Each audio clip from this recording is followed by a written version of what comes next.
Email us nuts@eptlive.com. A reminder that Daniel Negreanu will be here in just over half an hour's time. Any questions for Daniel? Anything you want to ask him? nuts@eptlive.com. And also get your predictions in.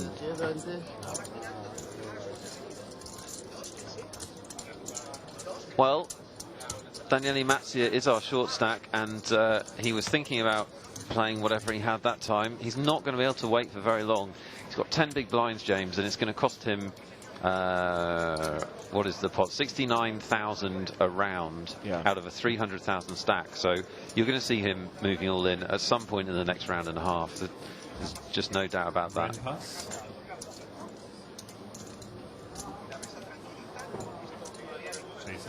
Being the short stack of the final table is horrible.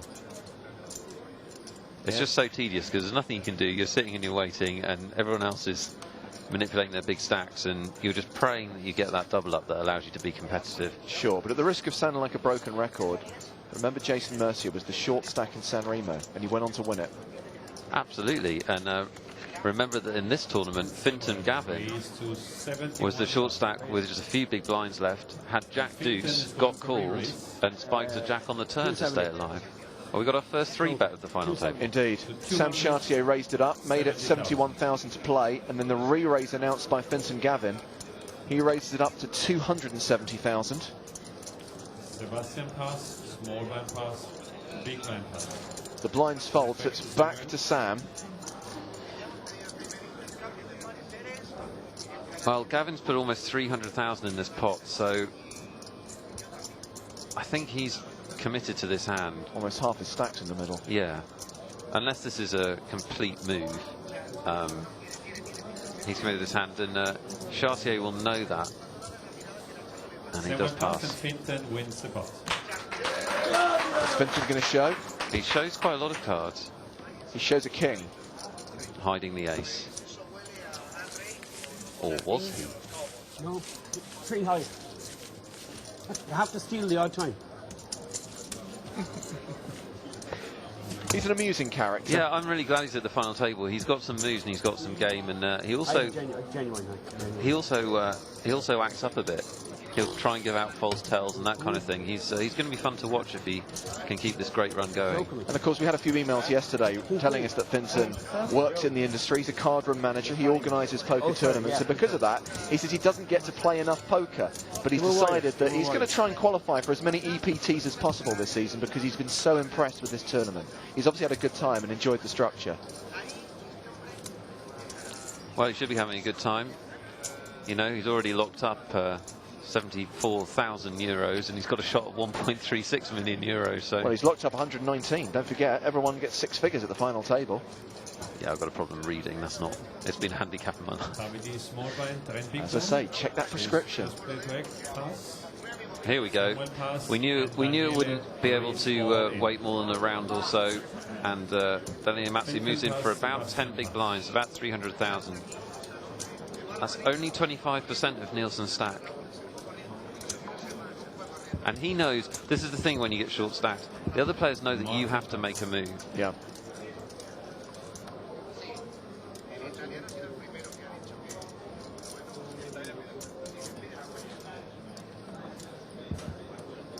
No, says Davide. Davide pass. Adriano Keller is the last player remaining at the table. He's posted the big blind, and he will also fold. Picks up the blinds and antes. And oxygen to a dying man, isn't it? Absolutely, every little helps right now. An email from Philippe in France. He says, hey guys, thanks for this once again, having a great time watching on the internet. I'm a fan of Jason, like many French players are. He's been amazing on tournament and cash tables. He's one of the coolest guys we ever met. Why isn't he sponsored yet by a major company? I think he's going to finish in the top 3. Well, he has been sponsored to play in this event by PokerStars.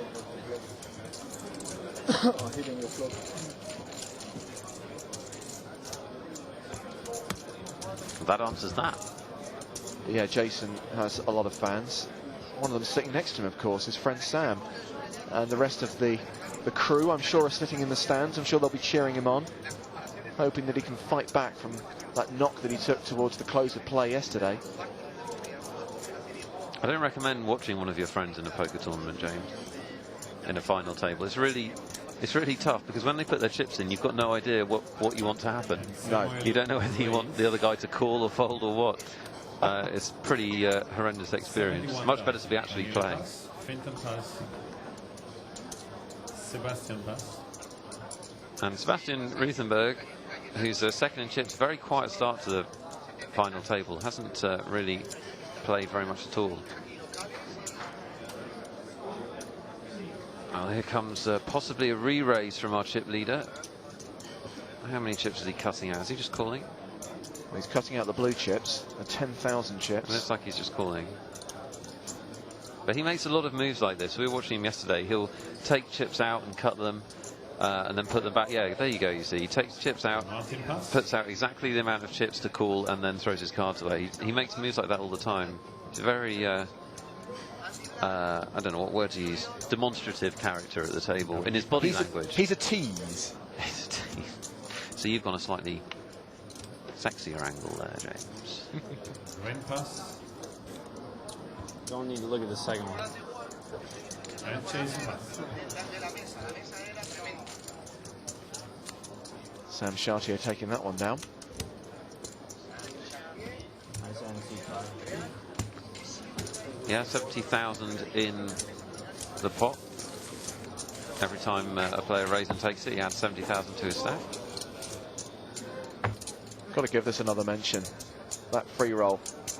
Starting at 2 o'clock this afternoon. It is a complete free roll. This is a different one to the London qualifier, just to clarify. This free roll, which begins at 2 o'clock Eastern time, it's completely free to enter. There's $500 in the prize pool, and the winner will get a PokerStars goodie bag. And as a special bonus, James and I have agreed not to sign anything in the goodie bag. So the value will not be diminished, you're fine. Again, you'll find it in the private tab in the tournament lobby. The password, Stevic 2004, S-T-E-V-I-C 2004, a reference to the inaugural winner of this very tournament, Alexander Stevic, back in season 1, which seems yonks ago, but actually 85. it's only 4 years. Finton raised to 85. Were you here at the beginning, James? No, Deauville season 1 was the first event I was involved with. Pretty close. But no cigar. Fenton Gavin, our Irish player, is going to open this pot. 85,000, he makes it to go. And it's been a reasonably quiet opening to the final table, hasn't it? We haven't seen just 1 or 2 3 bets, maybe just 1 actually. And I don't think we've seen a flop yet. And big blind pass. Finton shows ace king. Minimum raising hand, guys. Minimum.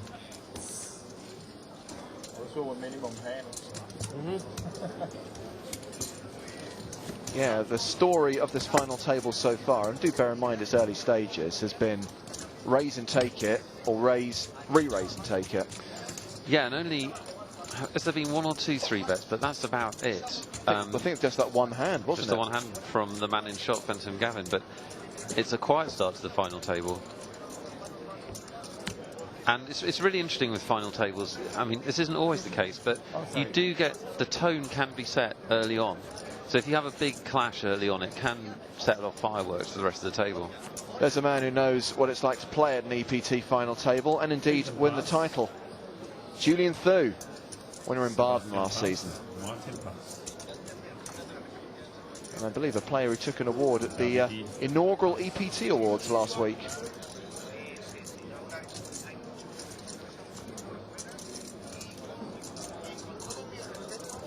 Rain pass. Chase pass.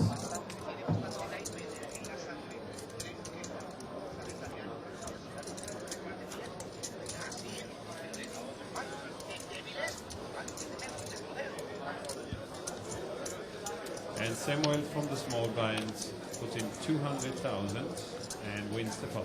Well, basically, that's an over raise, but he's just saying to Daniel Matsi that if he wants to play for his stack, he can.